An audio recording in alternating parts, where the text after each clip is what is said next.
할렐루야. 오늘은 로마서 6장부터 우리가 살펴보도록 하겠습니다. 로마서 6장을 펴시고요. 우리가 저번에 이제 로마서를 살펴보았는데, 로마서 앞부분에 이제 주된 내용이 하나님께서 온 세상을 이렇게 창조하시고, 이 창조하신 피조 세계 가운데 하나님의 하나님 되심을 다 밝히 보였는데, 사람들이 의도적으로 외면을 하고, 구약에는 온갖 우상들을 만들어서 그것들을 섬기고, 또 신약에 와서는 자기가 하나님 돼서 살아가는 그런 모습들. 그래서 하나님께서 이들이 너무나도 그런 심한 죄 가운데 있기에 하나님께서 그들을 가만 두어 봤더니 성 도착 증상까지 보이면서 우리가 이 일을 해도 괜찮다라고 하면서 옆에 사람까지 그렇게 죄악의 구렁텅이로, 결국은 하나님 보시기에 이 인간을 보았을 때 의인이 한 명도 없는, 모두 다 하나님 앞에 심판받아 영원한 형벌에 처해져야 하는 그런 죄인일 수밖에 없었다. 하지만 3장 21절, 그러나 이제는 하나님의 한 의가 나타났는데, 이 구원 사역을 하나님께서 당신의 아들을 십자가에 못 박아 죽이심으로 그 피로 말미암아 그것을 믿는 자들에게는 구원이라는 역사를 허락해 주셨다라는 이야기가 나오면서, 이제 로마서 5장 8절에 우리가 아직 죄인 되었을 때 그리스도께서 우리를 위하여 죽으심으로 하나님께서 하나님께서 우리에 대한 자기의 사랑을 확증하셨다, 이 이야기가 이렇게 쭉 나와 있어요. 그래서 우리가 이제 6장부터 이제 살펴보게 되는 건데요. 그렇다면 우리가 6장 1절, 그런즉 우리가 무슨 말을 하겠느냐, 은혜를 더하게 하려고 죄에 거하겠느냐, 그럴 수 없다.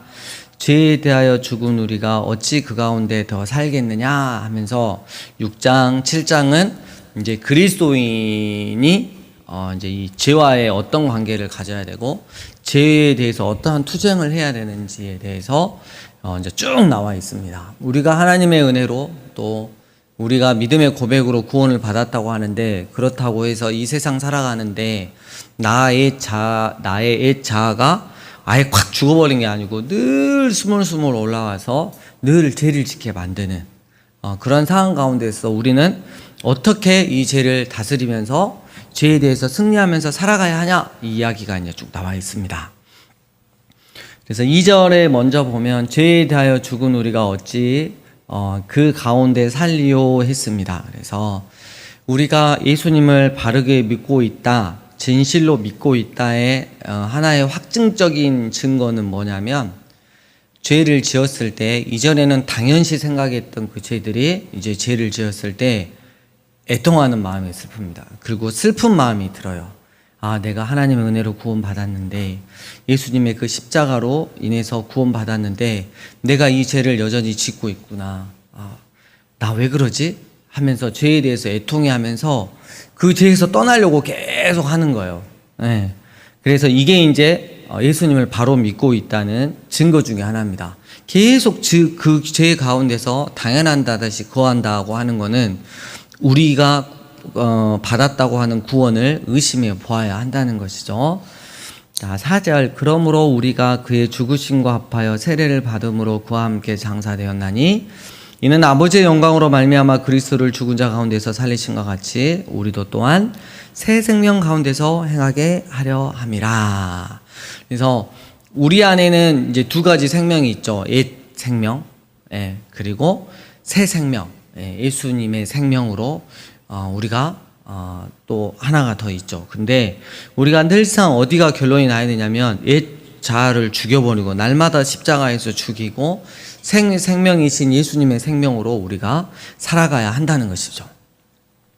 6절, 우리가 알거니와 우리의 옛사람이 예수와 함께 십자가에 못 박힌 것은 죄의 몸이 죽어 다시는 우리가 죄에게 종노릇하지 아니하려 함이니, 이는 죽은 자가 죄에서 벗어나 의롭다 하심을 얻었습니다. 그래서 우리가 선택해야 되는 거죠. 옛사람이 죽었어요. 그래서 아담의 길을 따를 것인가, 아니면 우리가 예수 그리스도의 길을 따를 것인가 대해서 우리가 정확한 마음과 태도를 결정을 해야 됩니다.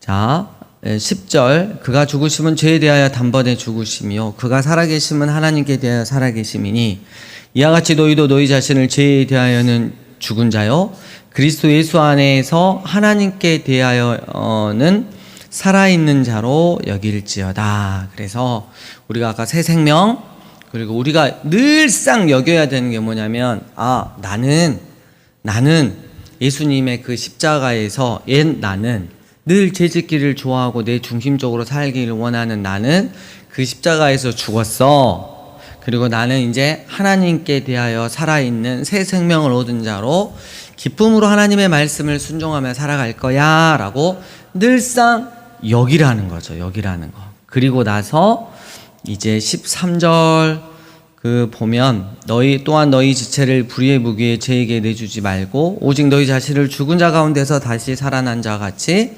하나님께 드리며 너희 지체를 의의 무기로 하나님께 드리라 라고 말씀을 하고 있습니다.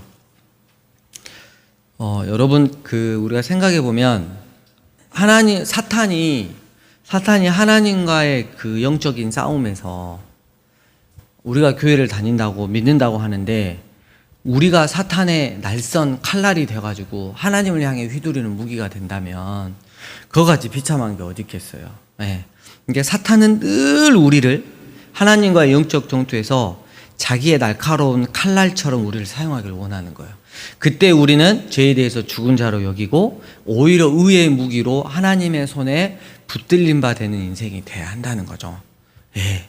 그래서 복음의 정수가 계속해서 나옵니다. 그래서 계속 이제 이야기는 이제 못하고 지금 이제 넘어가겠지만 잘 읽어보셨으면 좋겠습니다. 6장 23절 죄의 삭은 사망이다.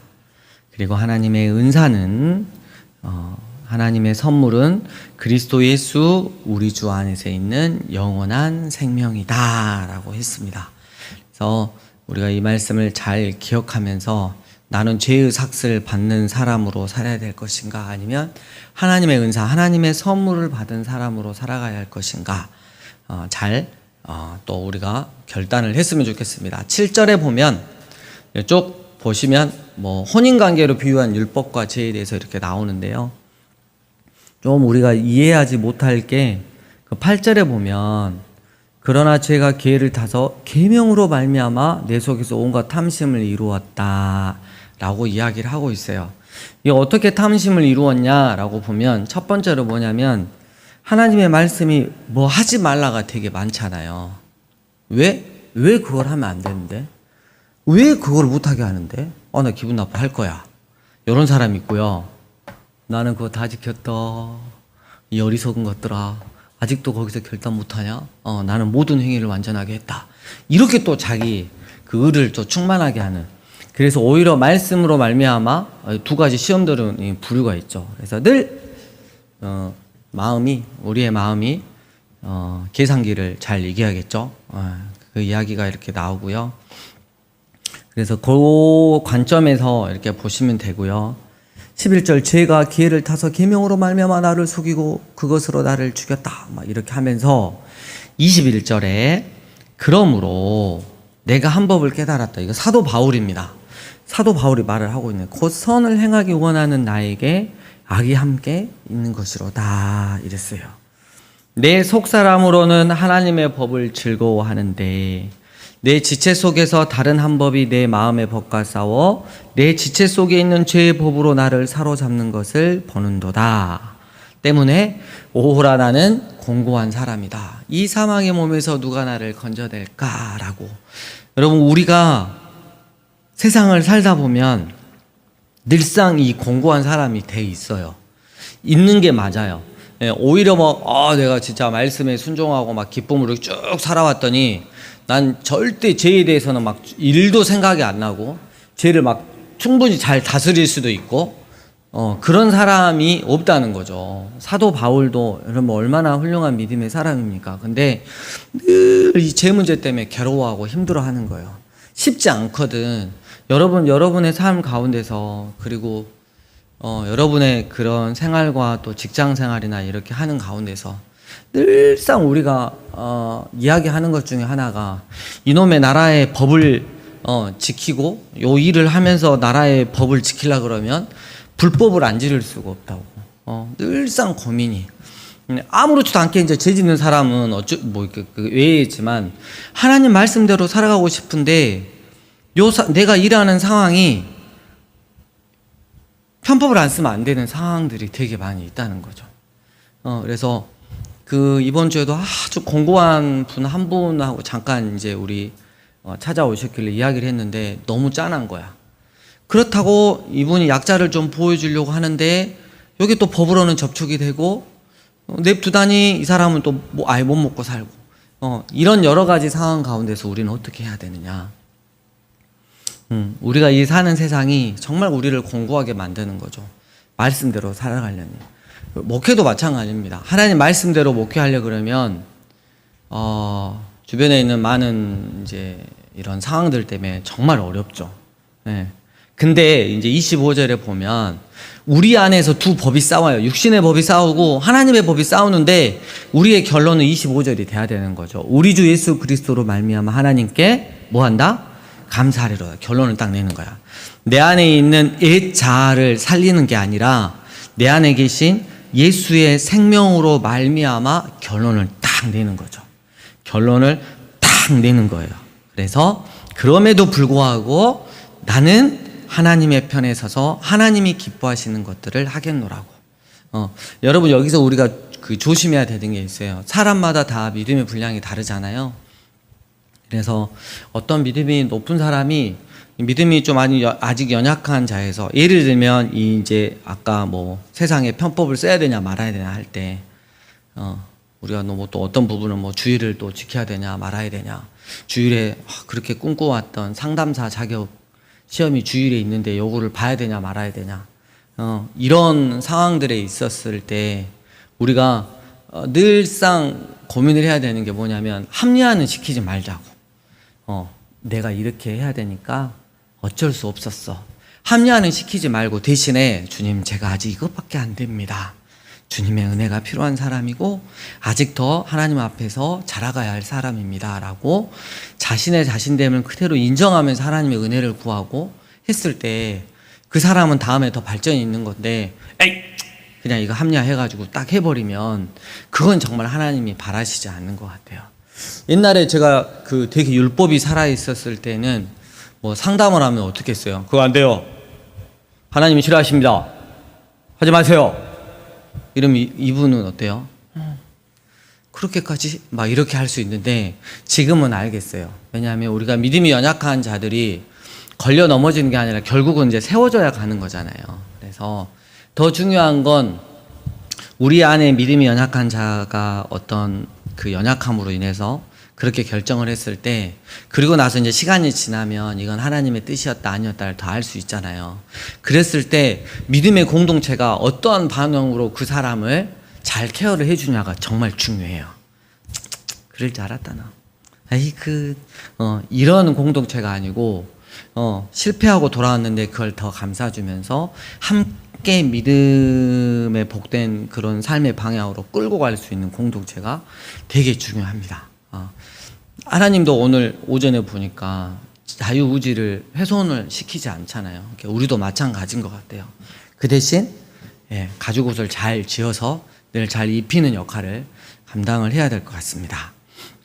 그래서 8장 그러므로 이제 그리스도 예수 안에 있는 자에게는 결코 정죄함이 없나니 이는 그리스도 예수 안에 있는 생명의 성령의 법이 죄와 사망의 법에서 너를 해방하였습니다. 율법이 육신으로 말미암아 연약하여 할 수 없는 그것을 하나님은 하시나니 곧 죄로 말미암아 자기 아들을 죄 있는 육신의 모양으로 보내어 육신의 죄를 정하사 육신을 따르지 않고 그 영을 따라 행하는 우리에게 율법의 요구가 이루어지게 하려 하심이니라. 이러면서 이제 고백을 하는 거죠. 그래서 8장은 승리의 대헌장, 성령장 이렇게도 이야기하는데요.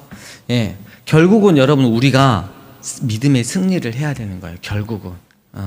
결국은 승리해야 되는데 누구 때문에 우리가 승리할 수 있냐면 주 예수 그리스도 때문에 승리할 수 있는 거예요.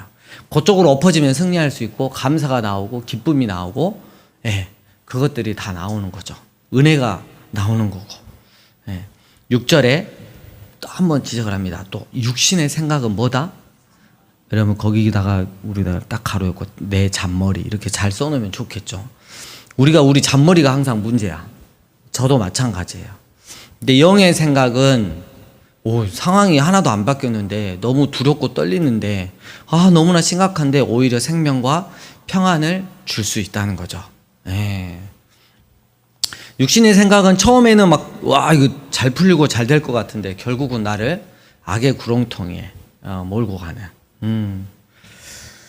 자, 11절. 예수를 죽은 자 가운데서 살리신 이의 영이 너희 안에 거하시면 그리스도 예수를 죽은 자 가운데서 살리신 이가 너희 안에 거하시는 그의 영으로 말미암아 너희 죽을 몸도 살리시리라. 그래서 우리가 어떤 믿음의 결단을 하고 또 믿음의 삶을 살아갈 때 여러분 우리가 믿음이 엄청 좋아서 그런 게 아니라 정말 우리가 하나님 은혜로 성령님께서 우리 가운데 역사해 주셔서 하나님이 기뻐하신 일들을 선택하게 하실 수 있었기 때문에 우리가 가능한 거예요. 그래서 늘 우리가 기독교에서 살펴보는 그 은혜 안에 있는 사람들의 특징은 결코 자기를 드러낼 수도 없고 교만할 수도 없는 그런 구조 속에 있는 것입니다. 네. 자, 17절 보면 우리가 하나님의 자녀라고 하잖아요. 또한 하나님의 상속자라고도 합니다. 그래서 상속자라고 하는 건 하나님과 함께 운명을 같이 하는 거죠. 그래서 이 땅에 고난도 함께 예수님을 믿음으로 말미암아 받는 고난이 여러분 생각보다 굉장히 많습니다. 그리고 많을 수밖에 없고요. 근데 우리가 하나님 나라의 상속자로 그렇게 살아가야 된다. 그리고 이제 18, 19, 20, 21절을 보면 그 바라는 것은 피조물도 썩어짐의 종노릇한 데서 해방되어 하나님의 자녀들의 영광의 자유에 이르는 것이다. 그래서 여러분 우리가 목표를 딱 세워놓잖아요. 베드로후서는 신적 성품에서 조금씩 성장하는 거. 이걸 표현으로 하면 성화라고 하는데 성화가 뭐야? 그러면 그냥 예수님 닮아가는 거. 근데 우리는 예수님 같이 될 수는 없어요. 근데 목적은 정확하게 해놓고 예수님을 이렇게 닮아가는 거야. 그러고 있다가 마지막 우리 주님이 다시 오시면 성화 단계에서 뭘로 넘어간다? 예수님의 그 부활하신 모습, 영화 단계로 넘어가시는 거예요. 그때 우리가 뭐 하는 게 있어요? 아니에요. 우리 주님께서 그렇게 우리의 몸을 만들어 주시고 완전히 천국 생활을 완벽하게 해낼 수 있는, 기쁨과 간대로 해낼 수 있는 천국인으로 만들어내는 거죠. 그게 이제 저는 영화라고 정의를 합니다. 자, 24절 우리가 소망으로 구원을 얻었음에 보이는 소망이 소망이 아니니 보는 것을 누가 바라리요. 만일 우리가 보지 못하는 것을 바라면 참음으로 기다릴지니라. 26절 함께 읽겠습니다. 시작. 우리의 연약함을 도우시나니 우리는 마땅히 기도할 바를 알지 못하나 오직 성령이 말할 수 없는 탄식으로 우리를 위하여 친히 간구하시니라. 여러분 우리의 연약함 때문에 성령님이 우리 안에서 이미 역사를 하고 계세요. 말할 수 없는 탄식으로 우리를 위해서 간구하세요. 그러니까 여러분 우리가 어떤 죄의 문제에 있어서 세상의 문제에 있어서 이게 하나님이 기뻐하시는 건가 안 기뻐하시는 건가 이런 걸 파악해가지고 해 나아갈 때 어떻게 하면 이거를 잘 이길까 여기가 아니고 어떻게 하면 더 멋있게 승리할까? 어떻게 하면 하나님께 더 멋있게 하나님의 기쁨이 되어드릴까? 이미 우리는 예수님께서 십자가에서 승리하셨기 때문에 죄의 문제에 있어서 승리하셨기 때문에 우리는 얼마나 아름다운 승리를 그려나갈까라는 데 초점을 맞추고 움직이시면 너무 좋을 것 같아요. 그래서 그 믿음의 흔적이 얼마나 아름답고 귀하겠어요. 자, 32절 자기 아들을 아끼지 아니하시고 우리 모든 사람을 위하여 내주신 이가 어찌 그 아들과 함께 모든 것을 우리에게 주시지 아니하겠느냐. 34절 누가 정죄하려 죽으실 뿐만 아니라 다시 살아나신 이는 그리스도 예수시니 그는 하나님 우편에 계신 자요 우리를 위하여 간구하시는 자시니라. 그럼 우리 주님이 하나님 우편에 계시잖아요. 우편에 계신다는 건 모든 권력을 이양받았다는 뜻이에요. 근데 그분이 지금 하나님 보좌 우편에서 쉬고 계셔요? 아니요. 우리를 위해서 간구하신대요. 네. 중보기도를 하고 계시는 거죠. 여러분 이렇게 큰 백을 받고 여러분들이 하루하루를 살고 있어요. 예, 그래서 늘 믿음의 싸움에서 승리하시는 여러분 되시기를 축복합니다. 35절 누가 우리를 그리스도의 사랑에서 끊으리요 그 어떤 것도 끊을 수 없다. 37절 때문에 이 모든 일에 우리를 사랑하시는 이로 말미암아 우리가 넉넉히 이긴다. 내가 확신한다. 사망이나 생명이나 천사들이나 권세자들이나 현재일이나 장래일이나 능력이나 높음이나 기쁨이나 다른 어떤 피조물이라도 우리를 우리 주 그리스도 예수 안에 있는 하나님의 사랑에서 끊을 수 없다라는 거. 그래서 요 말씀들을 다 읽어보면 너무 행복하잖아요. 그래서 이제 9장에서 이제 단이란 조건을 붙입니다. 단. 이거는 에베소서로 말하면 태초 전부터 하나님께서 기쁨으로 예수 그리스도 안에서 선택하였던 자들. 그리고 로마서 지금 9장에서 말하면 약속의 자녀에게만 해당되는 말씀이다라는 거. 예수님께서 이 땅에 오셔서 십자가에서 죄 문제를 해결하셨습니다. 이거는 누구를 위한 거냐? 온 인류를 위한 거냐? 정확하게 보면 자기 백성을 위한 것입니다. 네. 그래서 이 이야기가 이제 쭉 나옵니다. 그래서 6절에 보면 두 번째 절 이스라엘에게서 난 그들이 다 이스라엘이 아니다. 또한 아브라함의 씨가 다 그의 자녀가 아니라 오직 이삭으로부터 난 자야 넷이라 불리리라. 곧 육신의 자녀가 하나님의 자녀가 아니라 오직 약속의 자녀가 씨로 여기심을 받느니라. 그래서 이 8장에 해당되는 모든 말씀이 누구에 해당되는 말씀이다?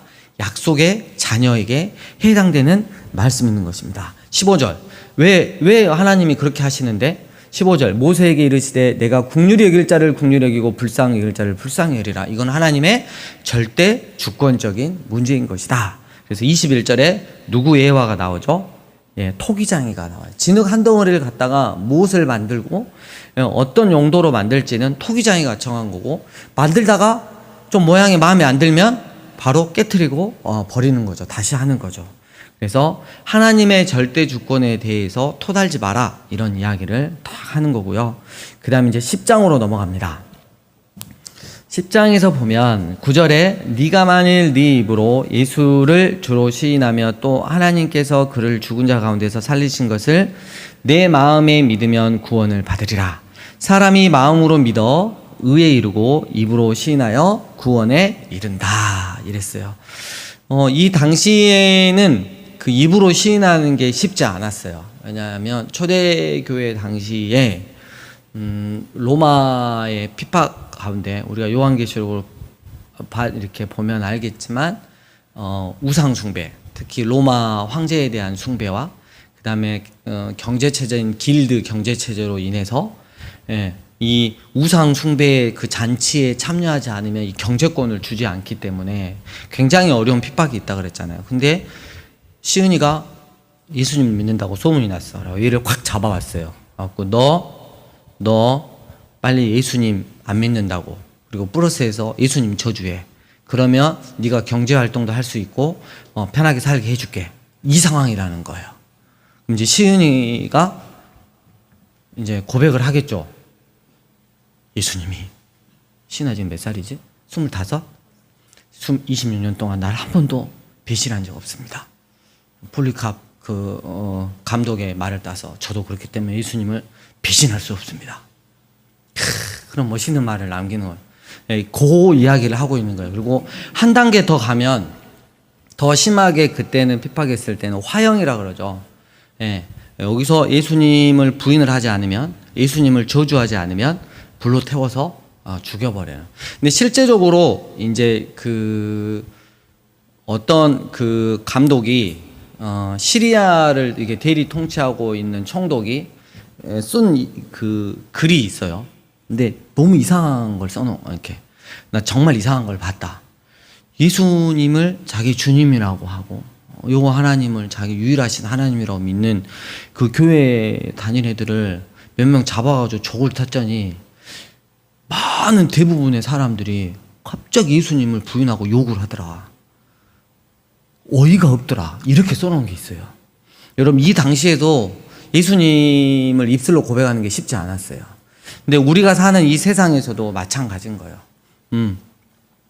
여러분, 마음에 믿는다는 건, 마음에 믿는 게 그대로 나의 삶과 언어 가운데서 표현이 되는 거죠. 요즘같이 부끄러운 게 없어요. 목사님도 그러고, 목사님들부터 하고 성도님들이 삶에서 얼마나 이렇게 엉망이면 세상 사람들이 말하면 다 교회 사람들이 엮여 있어. 세상 사람들이 말하는 그 악한 사람들 이야기를 들어보면 다 교회 사람들이 엮여 있다니까. 너무너무 부끄러운 거죠. 너무너무 부끄러운 거죠. 우리가 예수님을 믿는데 그렇게 믿으면 안 됩니다. 정확하게 믿고, 마음에 믿고, 믿는 바를 실천하며 말씀에 순종하며 살아야 될 것입니다. 그래서 13절 보면 부탁을 하죠. 누구든지 주의 이름을 부르는 자는 구원을 받는데 그런즉 그들이 믿지 아니하는 일을 어찌 부르리요? 듣지도 못한 일을 어찌 믿으리요? 전파하는 자가 없이 어찌 들으리요? 그러니까 뭐냐면, 야, 이 엄청난 일을 내가 너한테 맡겨놓는다. 교회의 공동체에다 맡겨놓는다. 그래서 앞으로 하나님의 자녀가 될 아직 복음이 증거되지 않는 그들에게 너희가 가서 전도를 해라. 이게 이제 우리의 사명이 된 거죠. 그래서 우리가 직장, 어떤 직위, 어떤 돈을 갔었을 때 이걸 통해서 어떻게 하나님의 이 명령에 순종하면서 하나님의 명령의 기쁨의 길을 가면서 살아갈지, 이거 우리가 결정해야 된다 그랬잖아요. 그래서 늘 우리의 결론은 주님의 복음을 전하는 거 중요합니다. 11장까지 할까요? 네. 그래서 11장은 이제 이스라엘의 남은 자에 대해서 이렇게 이야기하는데요. 왜 복음이 이방인들에게 넘어갔냐라고 하면서 11절의 두 번째 절, 그들이 넘어짐으로 구원이 이방인에게 이르러 이스라엘로 시기나게 함이니라, 이런 게 있고요. 그래서 복음이 전 세계를 한 바퀴 돌고 다시 이스라엘로 갈 것이다. 그래서 이스라엘이 회복될 것이다. 이렇게 말하시는 분들이 계세요. 그리고 또 어떤 분들은 무슨 소리냐? 참 이스라엘은 바로 교회의 공동체다. 이럴 수 있는데 두 가지 다 저는 맞다고 봅니다. 그리고 이제 충고를 하나 해요. 17절. 또한 가지 얼마가 꺾이었는데 돌 감람나무인 네가 그들 중에 접붙임이 되어 참 감람나무 뿌리의 진액을 함께 맞는 자가 되었은즉 그 가지들을 향하여 자랑하지 말라. 자랑할지라도 네가 뿌리를 보존하는 것이 아니요 뿌리가 너를 보존하는 것이다. 이게 무슨 말이냐면, 하나님께서 원가지인 이스라엘도 하나님 말씀에 순종하지 않았을 때 과감하게 내쳤다는 거예요. 근데 우리는 접붙임을 당했잖아요. 너희일까 보냐. 교만하지 말라는 거예요. 20절 두 번째 절, 높은 마음을 품지 말고 도리어 두려워하라. 하나님이 원가제들도 아끼지 아니하셨은즉 너도 아끼지 아니하시리라. 그러므로 하나님의 인자하심과 죄인을 무한히 사랑하시는 인자하심과 준엄하심, 공의로우심을 보라. 이렇게 넘어지는 자들에게는 준엄하심이 있으니 너희가 만일 하나님의 인자하심에 머물러 있으면 그 인자가 너희에게 있으리라. 그렇지 아니하면 너도 지키는 바 되리라 하면서 29절, 하나님의 은사와 선물과 부르심에는 후회함이 없다. 33절부터 36절 함께 읽겠습니다. 시작. 깊도다 하나님의 지혜와 지식의 풍성함이여 그의 판단은 헤아리지 못할 것이며 그의 길은 찾지 못할 것이로다. 누가 주의 마음을 알았느냐? 누가 그의 모사가 되었느냐? 누가 주께 먼저 드려서 갚으심을 받겠느냐? 이는 만물이 주에게서 나오고 주로 말미암고 주에게로 돌아갑니다. 그에게 영광이 세세 있을지어다. 아멘. 그래서 교리 부분이 딱 끝났습니다. 다음에는 이제 실천 부분이 나오겠죠. 이번 한 주 동안 로마서 또 11장까지 읽으면서 주님과 친밀한 교제 나누시기를 축복합니다.